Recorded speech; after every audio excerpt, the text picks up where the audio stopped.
অঞ্চলত প্ৰচাৰ কৰা দেখিবলৈ পোৱা গৈছে। আজি কলিয়াবৰত প্ৰায় 14খন সভা আছে। আমি বিভিন্ন ঠাইত আমি ৰাইজৰ লগত কথা বতৰা পাতিছোঁ, ৰাইজৰ বিপুল সঁহাৰি পাইছোঁ আৰু আমাৰ সকলোৱে হাতে কামে লাগি এইবাৰ আমাৰ ইয়াৰ প্ৰাৰ্থী কামাখ্যা প্ৰসাদ দাতা ডাঙৰীয়াক আমি বিপুল ভোটৰ ব্যৱধানত নিৰ্বাচিত কৰিম বুলি আমি যোৰহাটত গৌৰৱ গগৈসকলে নিৰ্বাচনী প্ৰচাৰ চলাবলৈ কিবা কৰিব সেইবিলাকৰ একো কামত নাহে। সেইবিলাক কোনো কামত অহা সময় এতিয়া পাৰ হৈ গৈছে, কামত নাহে। তাত প্ৰধান গগৈ ভালকৈ ভোটৰ ব্যৱধানত দেখিব।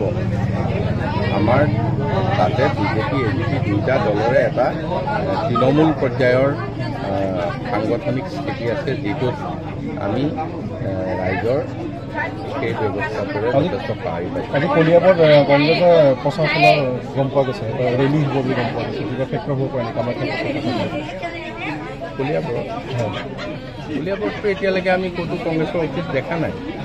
কংগ্ৰেছটো ইয়াত ক'ত আছে এইটোতো বিচাৰিব লাগিব।